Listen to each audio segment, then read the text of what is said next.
All right, guys, it is noon. So I want to welcome everybody to the Bureau of Economic Geology's Summer Seminar Series. I'm Evan Civil. I'll be your host today. The Summer Seminar Series is designed to showcase the talks and discussions beyond the research we do here at the Bureau. It focuses on our hobbies, our interests, and our day-to-day lives. Our speaker today is Dennis Campa. Many of you have seen Dennis down in the Bureau's bookstore. Dennis is the Administrative and Publication Sales Associate for the Bookstore and the Geophysical Log Facility. In addition to his work at the Bureau, Dennis hosts a radio show on Austin's very own community radio station, KOOP Austin. Dennis has hosted this program, Adventures in Sound, since 2005. Adventures in Sound features a wide variety of music from Dennis's collection of over 20,000 records and CDs. Wow. Among the genres that can be heard in Adventures in Sound is vintage comedy and novelty records, movies and television soundtracks, thrift store oddities, and much more. In addition to music and records, Dennis has an extensive research on vintage movies from the 1910s to the 1960s, and he has a growing collection of Blu-rays and DVDs. He also collects vintage postcards. You can catch Adventures in Sound. It airs every Saturday from 1 to 2 p.m. on 91.7 FM or online at koop.org. I'm very excited to see and hear all the weird and eclectic media that Dennis has brought in for us today. Before I do, I ask that you all silence your microphones with respect to the speaker. If you have any questions, please feel free to ask them in the chat. And I will pause Dennis at the first availability, and I will have him answer those questions for you. So without further ado, I will turn it over to Dennis. Dennis, when you're ready. Welcome, Dennis. Hey, thank you, Evan. Thank you, Jana. Thank you, Aaron. As Evan said, I'm Dennis Campa. I've been working at the Bureau since May of 2005, doing administrative work. And a fun sideline or hobby is I've been doing a radio show also for 15 years, focusing on an eclectic group of music. And also, I've been, I guess for lack of a better word, a record collector for over 30 years since I was, 18, 19.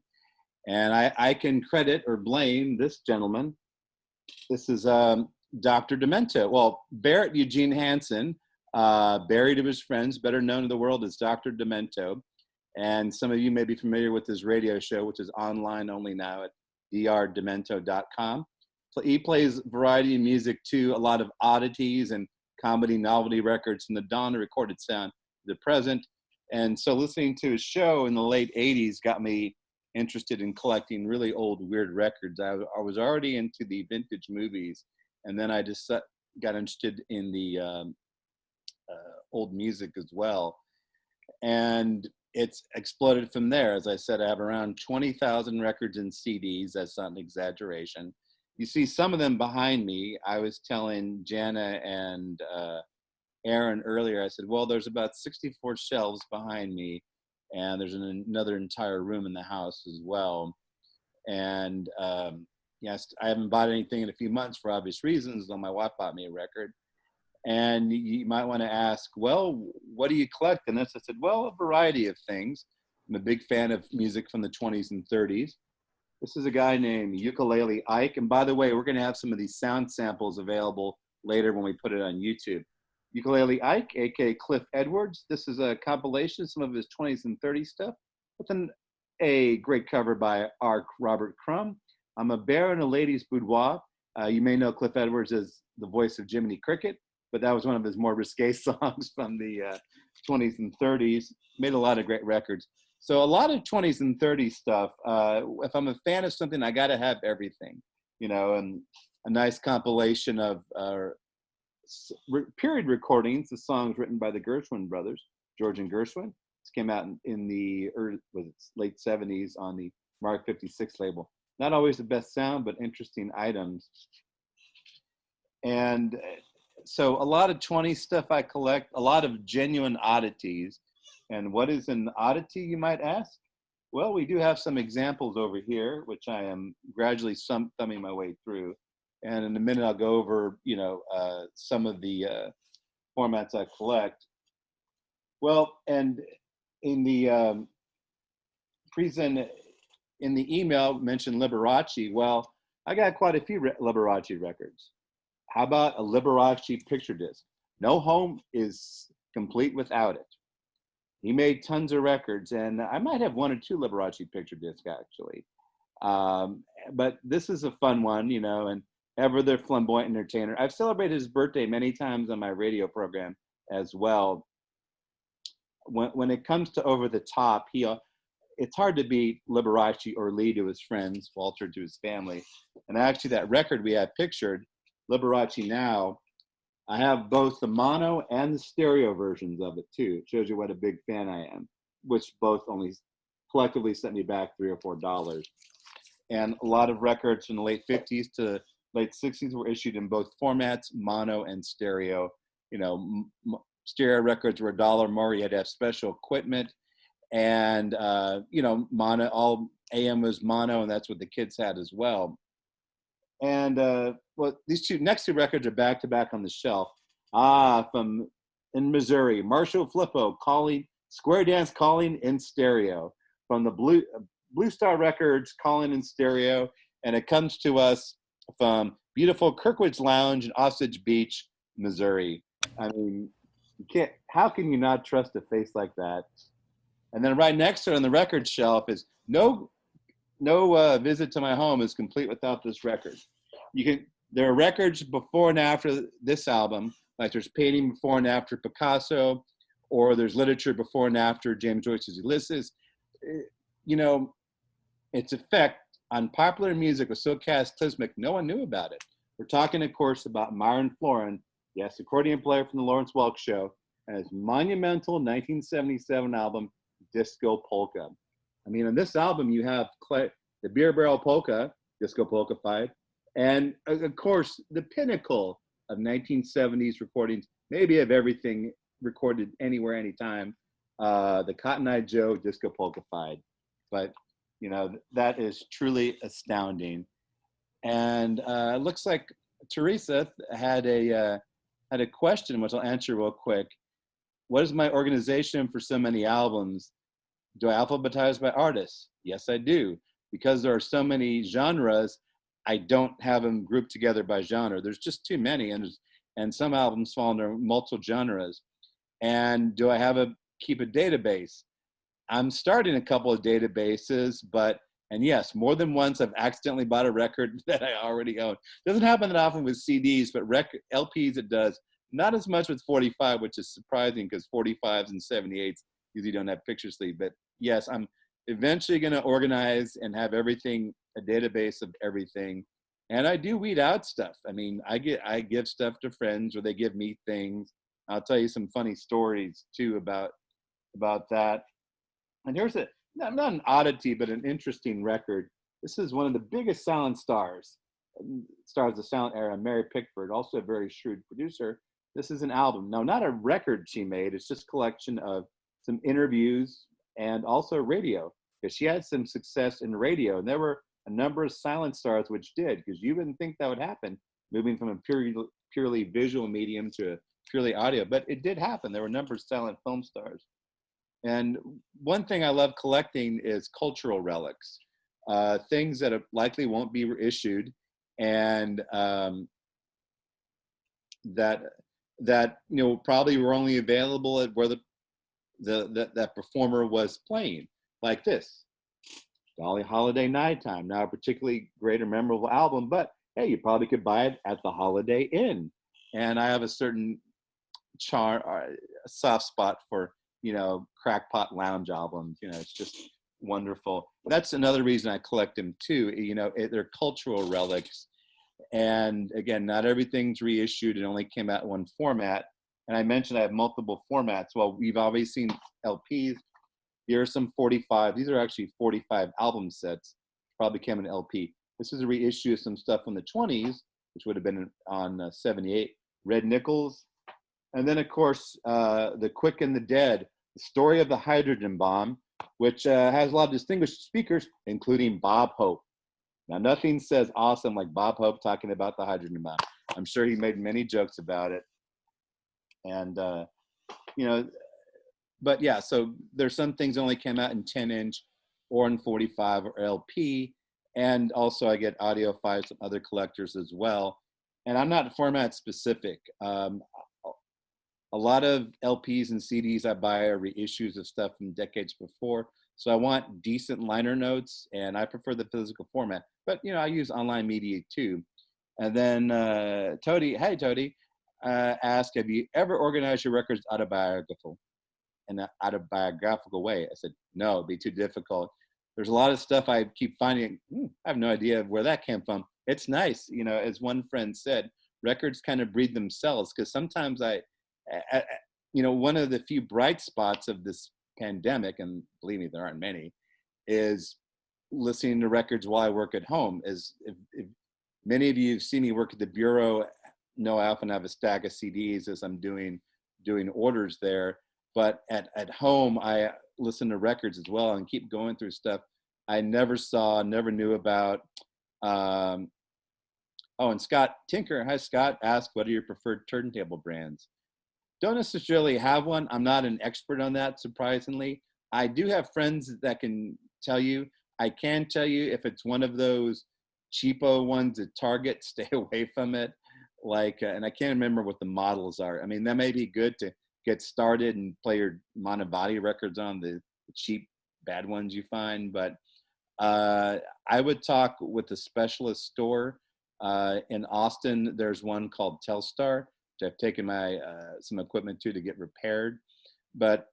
And also Knock Records, NAUCK, in Spring, which is near Houston, sell a lot of neat stuff as well.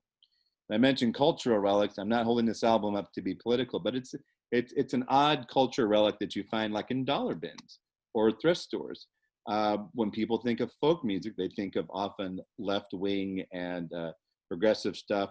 Well, here's an example of a right-wing folk album, the Goldwaters. And yes, it's 1964. They're singing about the joys of Barry Goldwater. The album is called The Goldwaters Sing Folk Songs to Bug the Liberals. And some of the titles are Barry's Moving In, which of course did not happen if you know your history. But one of the guys involved with this album was tracked down years later, and he said, it's not even mildly unlistenable, it's totally unlistenable. But hey, it's an odd cultural relic, I just find it fascinating. I think whatever your political persuasion, it's interesting because you don't expect something like that. And Jello Biafra from the punk band Dead Kennedys talked about this record, of all people. And Victor says, is there any record you regret buying? Maybe later you realized it was too expensive for the value you attached to it. Yes and no. And I'm very economical. I live very frugally.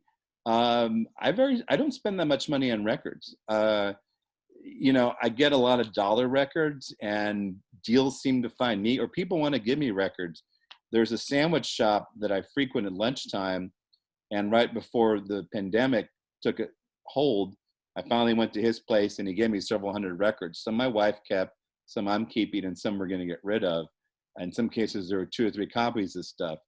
And you never know. Sometimes there's a lot of garbage when you go through these records, but other times, heck, a friend of a friend mentioned somebody was selling some records, actually in an apartment I used to live in many years ago. And so I bought some good 78s and a bunch of LPs of 30s and 40s stuff. And he counted a double album as one album. So I ended up spending $30 on about 70 records. And that happens sometimes too, which is great. But yeah, I mean, there are things I get rid of. I'm just not interested in them anymore. And yeah, there are occasional things where I listen to it, but it's horrible. I go, why the hell did I buy this? But it's only $1 or $2.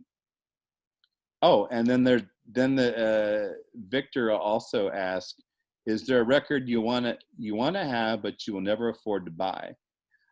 I don't usually think of them in monetary terms. I'm more interested in the music, whatever format I can find it in.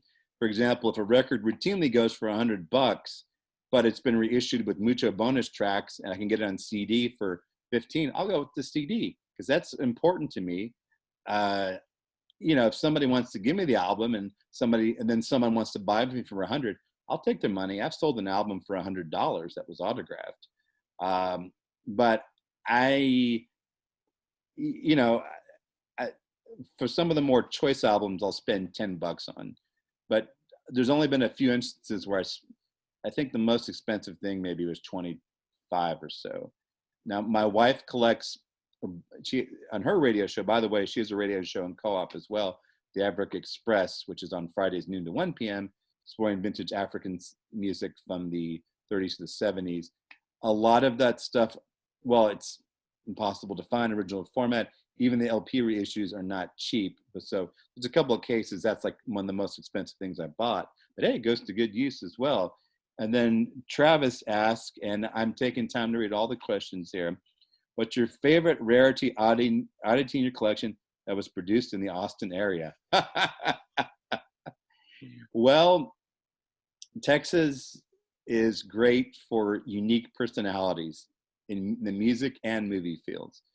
I have a 45 that an ex-roommate gave me one time. I don't think I've listened to it, but it's a band he was in the 70s. I think it was kind of a new wave punk band. And I think he played a show with critic Lester Bangs, who had a band and lived here briefly in Austin. But that is an oddity. Well, and I guess a fair rarity would be the Gray Ghost, a wonderful blues guy who was around for decades. He did some home recordings, I guess, in about 65, which came out an album in the 80s. That's probably hard to find nowadays. So that, I'm proud to have that. And then Mark Schuster. Hi, Mark. Dennis, mainly albums, LPs. You mentioned 78s. Do you have a collection of 45s too? I have all of them, Mark. And I don't think I've held up a 78 yet. It's actually a 12-inch 78. A lot of them were 10-inch, which I might hold up. This is actually an album. It's 2 records. And it's the famous radio broadcast with Agnes Moorehead, later in Dora on Bewitched, of Sorry, Wrong Number, later turned into a movie with Barbara Stanwyck. But she performed it several times on radio. The shows were usually done live and with the same sound effects man, even after he'd moved on to other jobs. So yeah, I do have lots of 78s. This is a 12-inch 78. And actually, here's a 10-inch 78. This actually has a picture disc. And it's 2 characters you probably know, Tweety and Sylvester. Both Mel Blanc does both voices. And it's a cute song. I thought I'd tell a putty tat. And my brother's a big cartoon fan, liked it. Oh, one side is, yeah, that's what it is. And so yeah, this was the Capitol Children's Records series. Bozo approved when Bozo was cool. And it has some neat pictures on the back. The Capitol in the late 40s, early 50s made the best children's records. Billy May did the music. He worked with people like Nat King Cole and Stan Freberg. But yeah, this is a 78 10-inch, and this is a 10-inch LP. When LPs came on the market in the late 40s, a lot of them were initially 10 inches. This actually is an English pressing, and Peter Sellers, produced by George Martin, later produced the Beatles, and these gradually, the 10-inch albums were gradually phased out as made way for the perfect square foot and one of the best inventions of the 20th century, the wonderful 12-inch LP. But occasionally someone still does 10-inch LPs, and some of them even play at 45. This plays at a 33 1/3, and it's got 8 songs on it. You can fit more on a 12-inch record. But a lot of great questions, folks. Keep them coming. But I mentioned why I collect. It's passion. You know, we all have our passions outside of our occupations. I think it's good and healthy. I mean, some may be in the sports, either playing it or watch it. Some may collect baseball cards. Some may collect rare books. I collect scavenge records. I don't think in monetary value. And I also try to save them. And you know, most of them are with the idea, well, I'd like to have that, and it's possibly I could play it on the show at some point. And if I'm into something, I want to find everything. Like if it's some genres I'm big on, I mentioned 20s hot jazz, a lot of 50s and 60s exotica, just general oddities like as another genre, celebrities gone wrong, which we'll probably hold up a couple examples of. Cheesecake covers are always good as well. And you know, a lot of vintage novelty and comedy records, 60s psychedelia. With music, with me, I'm either totally into it or indifferent. Same with music, same with movies or poetry. I could do a presentation sometimes on the movies I love and why I love them. But I collect them, and to me, I don't know, I think when I was 19, 18, when I started collecting these things, it was because I was trying to find the answer. And I joke, because I haven't found it in my 50s, I keep trying to find it, so I keep looking. But for me, it's just collecting it, preserving the history, getting it out there on the radio where it belongs, and just, oh well, did these say something? And and again, I do it very economically as well.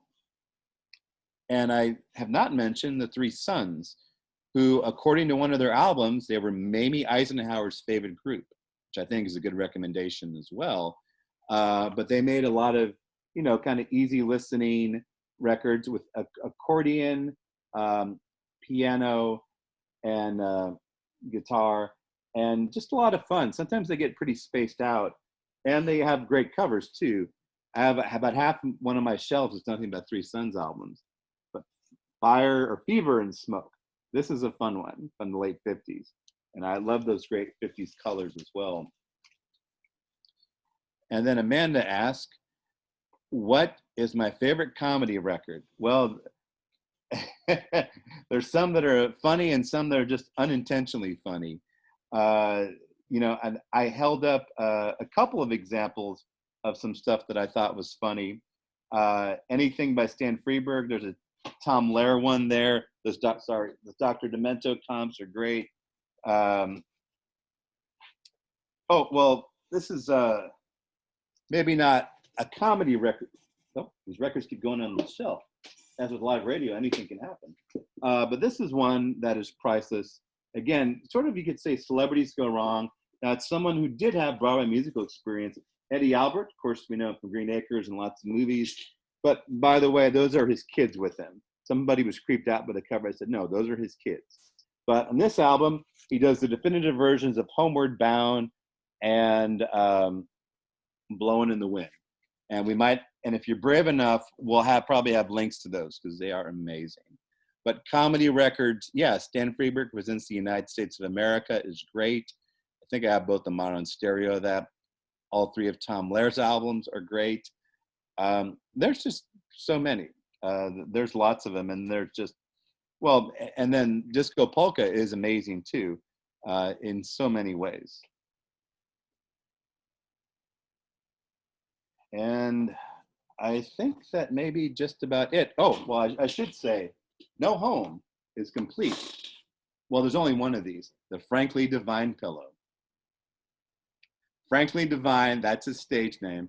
One of the nicest human beings you ever will meet, is the lead singer, guitarist in a wonderful traditional jazz band, local one, called Aunt Ruby's Sweet Jazz Babies.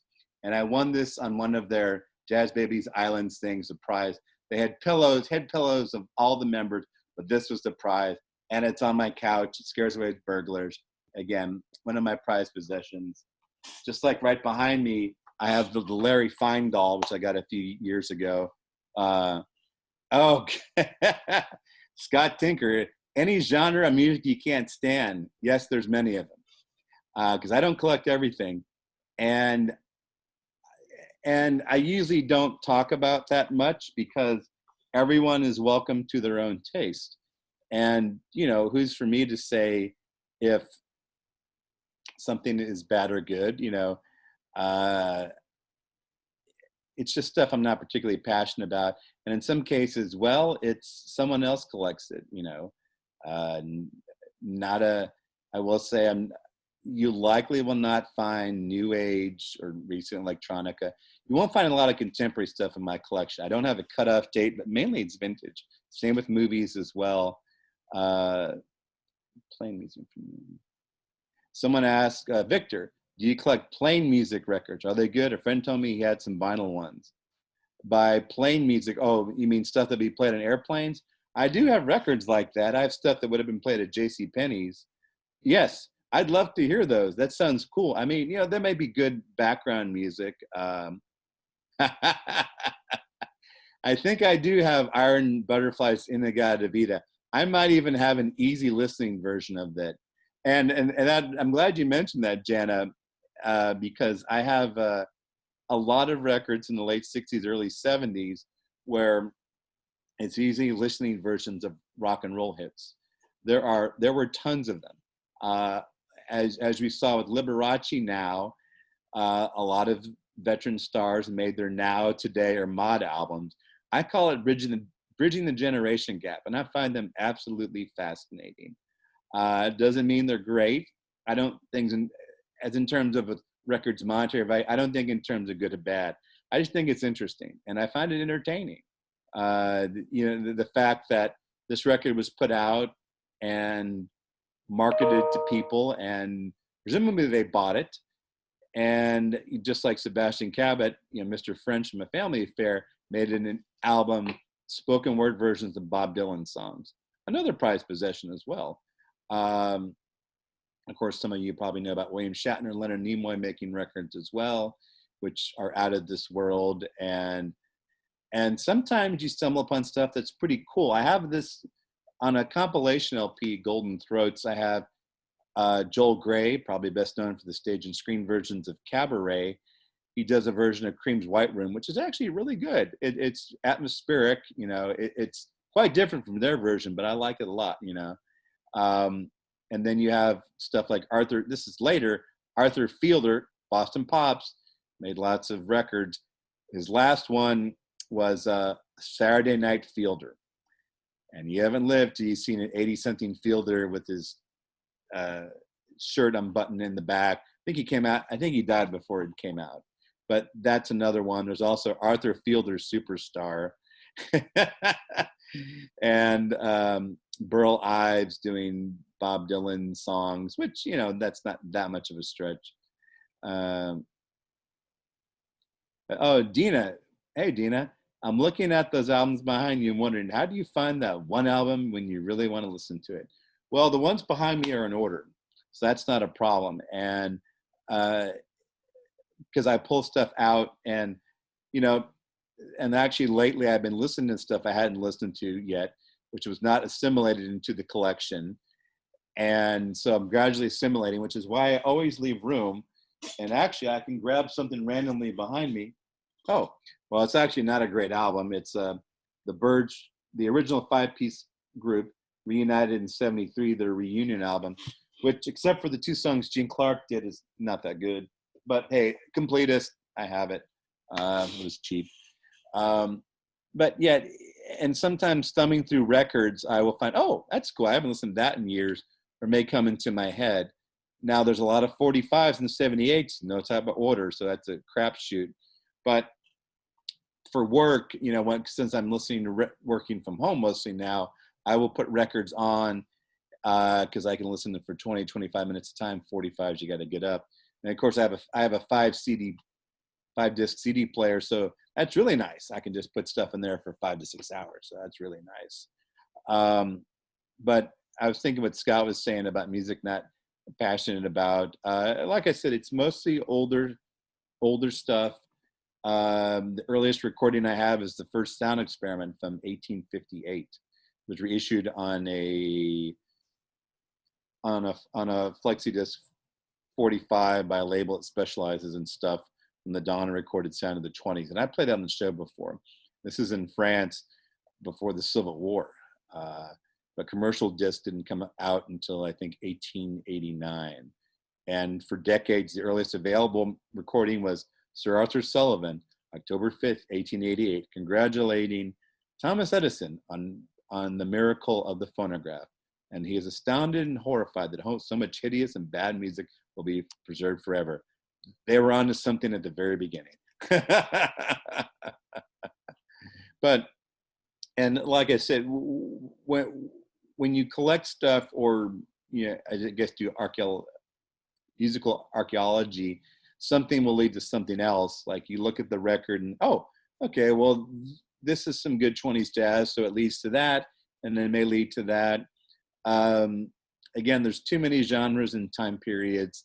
I do love African stuff, but I leave it to my wife to collect that, or certain things I give to her that she may be more passionate about, and vice versa. I've done it with some friends too.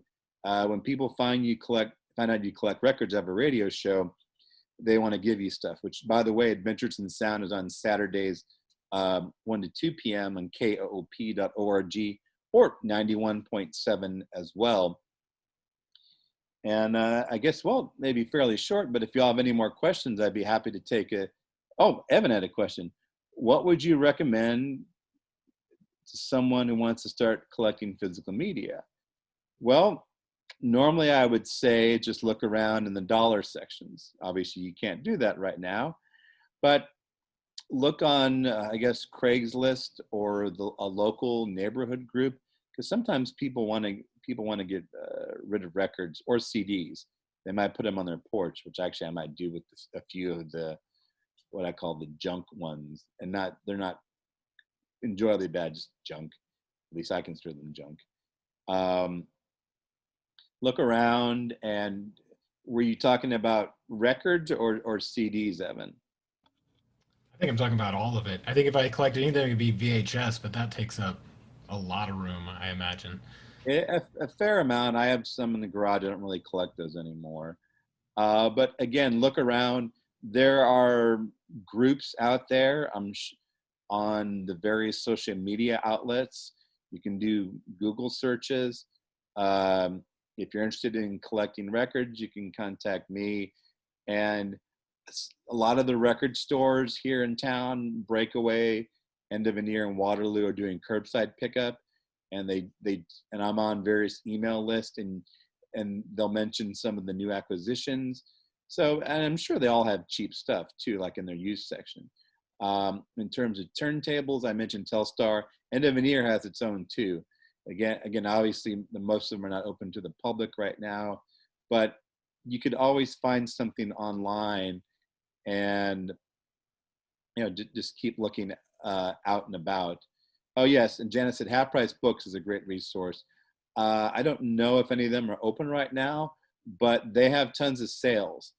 I'd suggest get on their email list because they send a lot of coupons, which I used to use a lot, and also you can order stuff online from them too. It is a great resource. It started in Dallas as part of a laundromat bookstore in 1972. And then Jason asked, what is your favorite vintage movie soundtrack? Ooh, it's always hard to say if I have one favorite. There are many. One that I liked, that I was looking through my records and I found, I have that, is Lost, soundtracks from Lost movies. A lot of early sound films, we're talking 1929, were on a separate disc from the film element. And in some cases, because it's easier, because the disc, although bulky, it occupies less room than a film reel, and it's also not a nitrate stock, which deteriorates, may survive, but the film doesn't. I like that one quite a bit. I like the soundtrack to the original English and the American versions of A Hard Day's Night are good as well. And yeah, I'll have to spend some time thinking about this, because there are lots. The soundtrack is a CD, the movie Ed Wood. There's a double CD called Something Weird, which is a video company specializing in vintage exploitation. They have a double CD, a double album of some of the songs featured in their movies. That one's really good too. Oh, and Victor's got a question, which I'll answer in a second.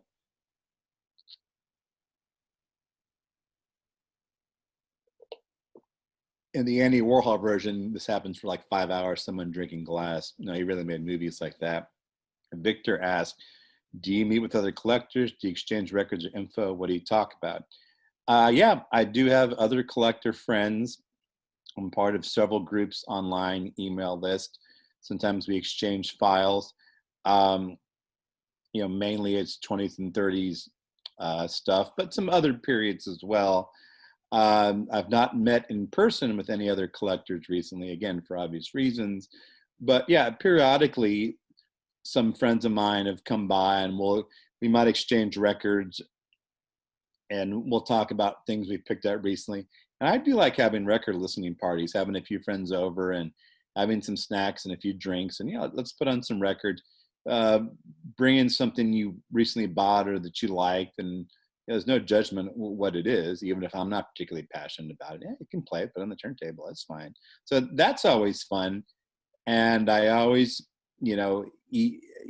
some people are passionate about music like only in their teenage years or their 20s, and it kind of peters out. But with me, it's gotten more intense as the years go by. And so I'm always attuned to what somebody talks about, especially if it's older or if it sounds like a regional obscurity. Those fascinate me as well. And then Amanda says, what am I playing on my show tomorrow? Well, I didn't want to really talk about the show tomorrow because this is going to be online for a while. But the Adventures in Sound for August 22nd is going to be hillbilly and old time music recorded in the 20s to the early 30s. Some of these bands and fiddlers and singers went back, by now over a century. I mean, we're talking, they probably went back to the teens and the aughts, the previous century, that is. But they made records in the 20s and 30s, and we're glad they did. And yes, Mark, it is streamed. It is on live every Saturday from 1 to 2 p.m. on koop.org or 91.7 FM. It was available for years on Radio Free America after the live broadcast. Oh, and thanks to the link, Evan. Radio Free America is not around, at least for now. If you missed the live broadcast, occasionally I do Google searches on my show's name just for the heck of it. And there are some folks posting copies of co-op shows unauthorized online. So if you miss it, you could probably find it. Yeah, at some point we will have an authorized thing where you can listen online for a couple of weeks after the live broadcast. But yeah, it is usually it's live. I mean, it's broadcast live, but obviously due to recent situations, the past several months I've been recording it in my house. Actually, at the kitchen table over there where I do my office work usually too. Like I said, this is the Record Lounge, as an ex of mine called it, and I stuck with that name. We do another one, I could maybe take it inside the record room, although that's going to need some deep cleansing. But and thank you, Mark, and thank you, everyone. Did anyone else have any questions this afternoon? If anybody has questions, you can unmute your mic or drop them in the chat. Do you have any live performances out of curiosity on Adventures in Sound? Yes, I do. I have. I've had dozens of them. As a matter of fact, I did for one of our membership drives, I did a special download of 5 years ago, because it was for the show's 10th anniversary, and that was just 5 years ago now, of some of the performances. And I have most of those. I have most of the shows in my archives I've done for the past 10, 11 years. I've had dozens of acts on, mostly local. Occasionally it's somebody maybe coming through town. It tends to be traditional jazz, which is 20s and 30s jazz, kind of maybe Eastern European folk music, stuff that's easy to mic, like a guitar, or I've had more than one friend come over with accordion. Accordions carry very well. You learn about miking very quickly. And since a lot of records in the 20s were done with one microphone, and sound great, I'm very minimal. So usually I'll have one mic on the guitar and the vocal, one mic on the accordion vocal, and it sounds fine. And, maybe in our sound samples, we might put an example of someone playing live on my show, and I have the exact dates for that. I'd be happy to post that. But as I mentioned, speaking of which, probably this afternoon, I will send Aaron some audio to share with everyone, and we'll get the show on YouTube at some point. But I do want to thank Evan for asking me, and Aaron for the technical stuff too, and Jana for being a wonderful presenter host. The Mary Tyler Moore of this group. Well, Dennis, we appreciate you coming out, and we appreciate you showing us your collection. Well, thank you. It was a pleasure. I'd be happy to do a movie one, and we want to keep everyone too long because I know there's another conference coming up this afternoon that a lot of folks, including myself, are going to go to. So I want to thank you, everyone, with your questions, and again, thank you, Kelly and Jan and Scott. Thank you. And again, have a wonderful weekend, everyone, and stay safe. And hopefully we'll see each other very soon. Take care. Have a great weekend. Thanks, Dennis. That's great. Thanks, everyone. Thank you. Thank you. Thanks, everybody. Thank you. Have a good weekend.